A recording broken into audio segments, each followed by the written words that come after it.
नमस्कार। आज हम एक बहुत ही अहम मुद्दे पर बात करने वाले हैं, खास तौर पर उन लोगों के लिए जो कनाडा में नए आए हैं। मुद्दा है घर खरीदना और उससे भी ज्यादा जरूरी उसके लिए मॉर्गेज हासिल करना। देखिए, एक आम सोच है और काफी मजबूत सोच है कि कनाडा आने के बाद भाई अपना घर लेने के लिए तो पहले कई साल यहाँ गुजारने पड़ेंगे, एक स्थानीय क्रेडिट इतिहास बनाना होगा और ये लगता है कि बिना कनाडाई क्रेडिट स्कोर के मॉर्गेज मिलना ये तो बहुत मुश्किल है, शायद नामुमकिन, एक बहुत बड़ी दीवार लगती है ये। लेकिन हमारे पास कुछ कुछ ऐसे दस्तावेज आए हैं जो इस पूरी प्रक्रिया पर, खासकर नवागंतुकों के लिए मॉर्गेज योग्यता पर थोड़ी अलग रोशनी डालते हैं।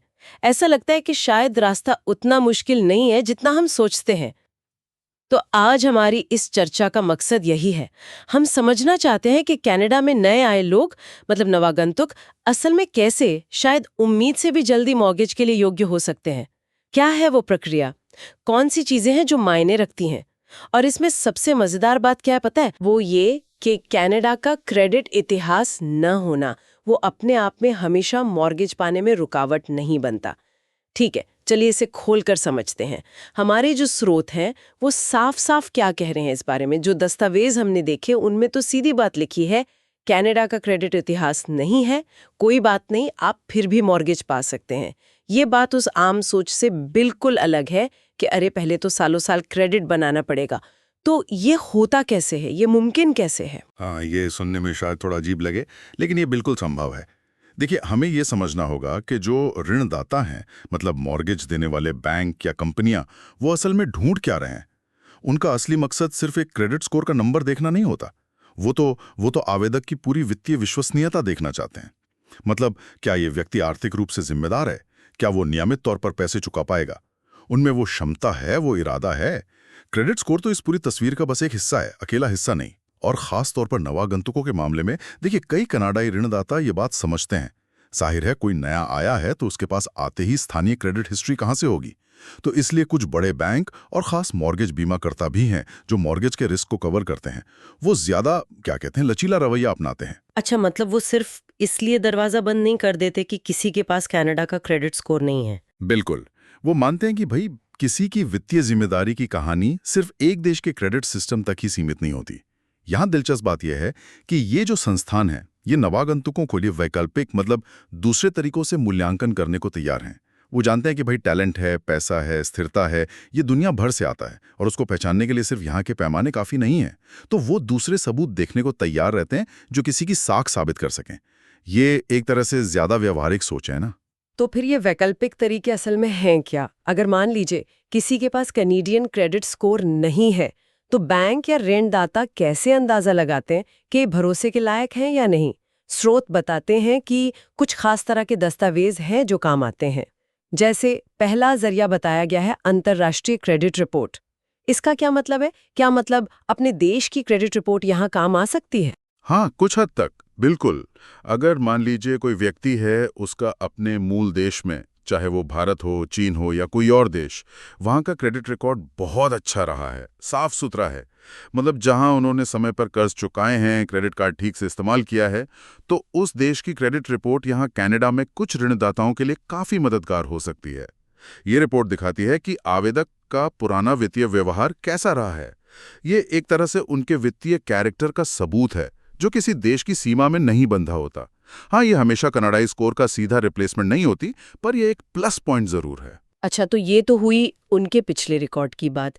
लेकिन अभी की क्या स्थिति है? मतलब वर्तमान वित्तीय स्थिति के लिए क्या देखते हैं? स्रोत ये भी बताते हैं कि दूसरा महत्वपूर्ण पहलू है स्थिर आय का प्रमाण। इसमें क्या क्या आ सकता है? शायद नौकरी से जो पैसा आ रहा है वो। हाँ, बिल्कुल।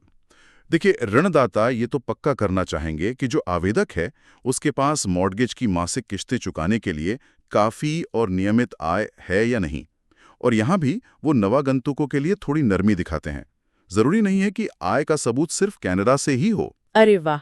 मतलब अगर किसी ने विदेश में नौकरी की है तो उसका प्रमाण भी चल सकता है। हाँ, कुछ मामलों में, जैसे मान लीजिए विदेश से मिला हुआ नियोक्ता पत्र, एम्प्लॉयर लेटर है, जिसमें आपकी नौकरी, आपका पद, आपकी सैलरी साफ साफ लिखी हो, आपकी पुरानी सैलरी स्लिप्स जो दिखाती हों कि हाँ, नियमित आमदनी थी, या अगर किसी का अपना बिजनेस था तो उसके प्रॉफिट लॉस के रिकॉर्ड्स। ये सारे दस्तावेज आपकी कमाई की क्षमता और उसकी स्थिरता मतलब रेगुलरिटी साबित करने में मदद करते हैं। ऋणदाता बस ये तसल्ली करना चाहते हैं कि आपकी आय का स्रोत भरोसेमंद है और आगे भी चलता रहेगा। ये तो बहुत ही अहम जानकारी है। मतलब कनाडा में नौकरी मिलते ही जरूरी नहीं, आपका पिछला काम, पिछला अनुभव, पिछली आय भी काम आ सकती है। और तीसरा तरीका क्या बताया गया है? तीसरा है वैकल्पिक संदर्भ। इस सुनने में थोड़ा अलग सा लगता है, इसमें क्या आता है? हाँ, ये तरीका खासतौर पर उन लोगों के लिए बहुत काम का है जिनके पास औपचारिक क्रेडिट इतिहास ज्यादा नहीं है, न तो अंतर्राष्ट्रीय नहीं कनाडाई। वैकल्पिक संदर्भों में वो चीजें आती हैं जो आपके रोजमर्रा के भुगतान करने के व्यवहार को दिखाती हैं। जैसे कि क्या उदाहरण हो सकते हैं इसके? जैसे आपके किराए के भुगतान का इतिहास। क्या आपने पिछले मान लीजिए 12 महीने या उससे ज्यादा लगातार और समय पर अपना किराया दिया है? इसका सबूत आप दे सकते हैं, शायद बैंक स्टेटमेंट से या मकान मालिक के पत्र से। इसी तरह आपकी यूटिलिटी बिल, बिजली, पानी, गैस या फोन के बिल, क्या आप इन्हें नियमित रूप से टाइम पर भरते आए हैं? इन भुगतानों का जो रिकॉर्ड है वो भी आपकी वित्तीय जिम्मेदारी का एक तरह का सबूत माना जा सकता है। पता है कि आप अपनी रोज की जिम्मेदारियों को कैसे निभाते हैं। बिल्कुल, इसे ऐसे समझिए, अंतर्राष्ट्रीय क्रेडिट रिपोर्ट आपके वित्तीय अतीत का एक हिस्सा बताती है। आय का प्रमाण आपकी वर्तमान क्षमता दिखाता है, और ये वैकल्पिक संदर्भ जैसे किराया या बिल भुगतान ये आपके रोजमर्रा के नियमित व्यवहार को पक्का करते हैं। तो ये तीनों मिलकर एक ज्यादा मजबूत, ज्यादा विश्वसनीय तस्वीर बनाते हैं आवेदक की। तो ये सिर्फ अलग-अलग कागज जमा करना नहीं है, ये तो पूरी कहानी बनाने जैसा है कि हाँ, मैं आर्थिक रूप से भरोसेमंद हूँ। हाँ, और अगर हम इसे बड़ी तस्वीर से जोड़ें तो ऋणदाता क्या करते हैं, वो इन सभी जानकारियों को मतलब अंतर्राष्ट्रीय क्रेडिट, आय का प्रमाण, भुगतान का इतिहास और हाँ ये भी देखते हैं कि आपके पास जमा राशि कितनी है, डाउन पेमेंट और दूसरी बचत, इन सब को एक साथ रखते हैं और फिर आपकी प्रोफाइल का एक समग्र मतलब होलिस्टिक मूल्यांकन करते हैं। वो सिर्फ एक आंकड़े जैसे क्रेडिट स्कोर पर टिके रहने के बजाय इन अलग-अलग स्रोतों से मिली जानकारी को जोड़कर देखते हैं। इससे उन्हें क्या होता है कि कनाडाई क्रेडिट स्कोर के बिना भी वो जोखिम का अंदाजा ठीक से लगा पाते हैं।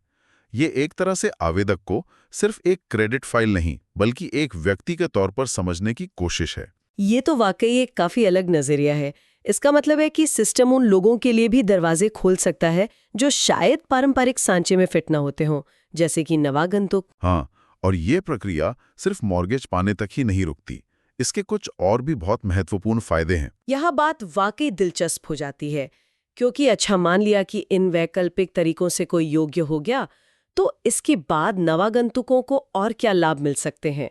शोध बताते हैं कि उन्हें अक्सर उन कार्यक्रमों तक पहुंच मिल सकती है जिनमें कम डाउन पेमेंट की जरूरत होती है। जैसे कनाडा में कुछ प्रोग्राम हैं जहां घर की कीमत का सिर्फ 5% डाउन पेमेंट देकर भी घर लिया जा सकता है।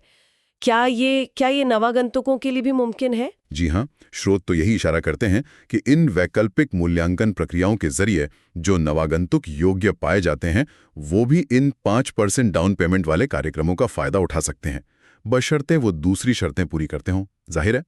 और ये एक बहुत बड़ा फायदा है क्योंकि कनाडा आने के बाद एकदम से बड़ी रकम डाउन पेमेंट के लिए जमा करना आसान नहीं होता। सही कहा। और सिर्फ डाउन पेमेंट ही क्यों, मॉर्गेज की ब्याज दरों का क्या ऐसा होता है कि नवागंतुकों को ज्यादा ब्याज देना पड़ता है क्योंकि उनका स्थानीय क्रेडिट इतिहास नहीं है? देखिए, आमतौर पर ऐसा सोचा जा सकता है, लेकिन स्रोत बताते हैं कि ऐसा जरूरी नहीं है।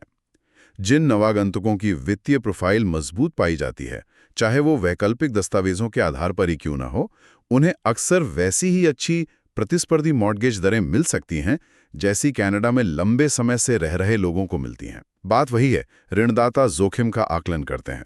अगर आपकी प्रोफाइल कम जोखिम वाली लगती है तो आपको बेहतर दरें मिलने की संभावना बढ़ जाती है। अरे वाह, ये तो कमाल की बात है।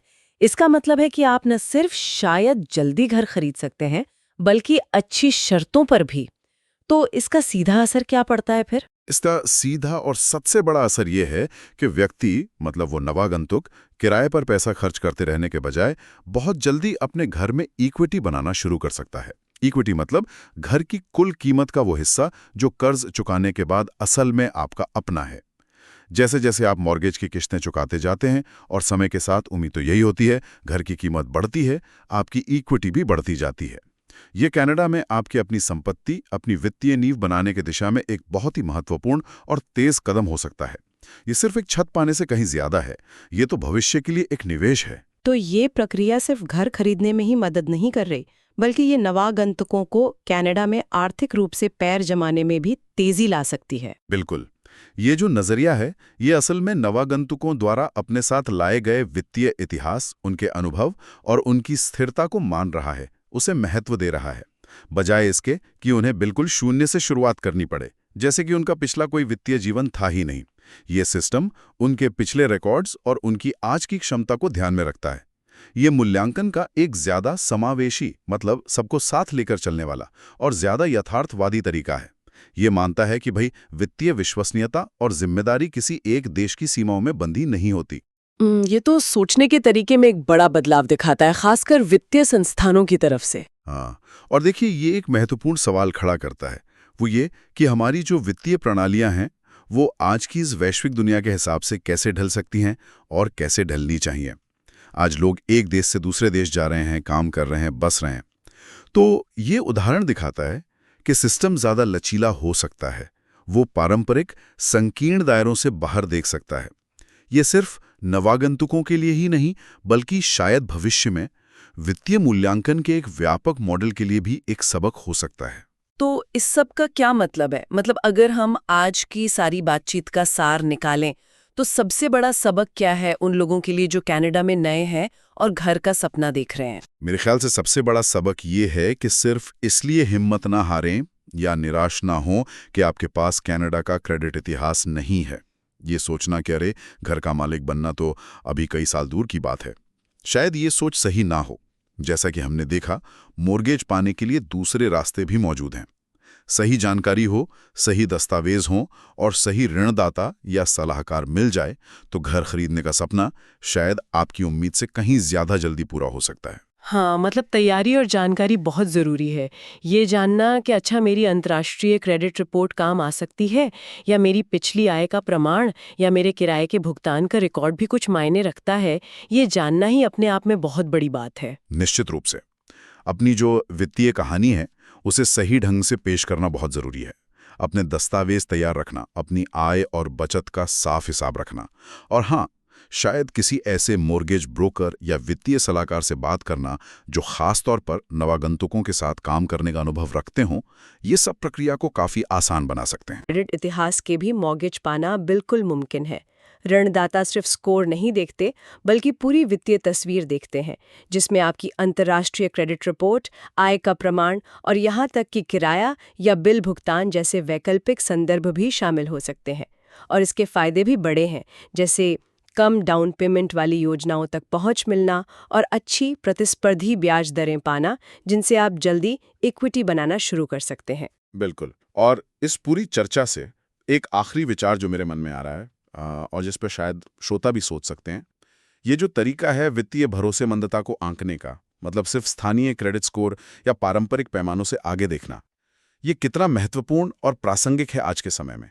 जरा सोचिए कि ये नजरिया, जहां व्यक्ति के वैश्विक वित्तीय पदचिह्न को, उसके पूरे इतिहास को महत्व दिया जाता है, ये भविष्य में दूसरी वित्तीय सेवाओं के लिए, जैसे कर्ज, बीमा वगैरह, या दूसरे देशों में कैसे लागू हो सकता है, खास तौर पर उन देशों में जो बढ़ती हुई ग्लोबल मोबिलिटी के साथ अपनी प्रणालियों को बदलने की, अनुकूल बनाने की कोशिश कर रहे हैं। क्या ये भविष्य में वित्तीय मूल्यांकन का एक ज्यादा न्यायसंगत और असरदार मॉडल बन सकता है? ये वाकई सोचने वाली बात है। क्या हम भविष्य में एक ऐसी दुनिया देखेंगे जहां आपकी वित्तीय साख आपके पासपोर्ट से ज्यादा आपके असल व्यवहार पर निर्भर करेगी?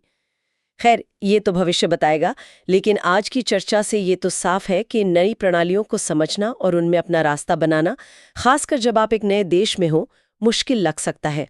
पर अक्सर सही जानकारी और सही नजरिए के साथ अवसर हमारी सोच से कहीं ज्यादा करीब होते हैं।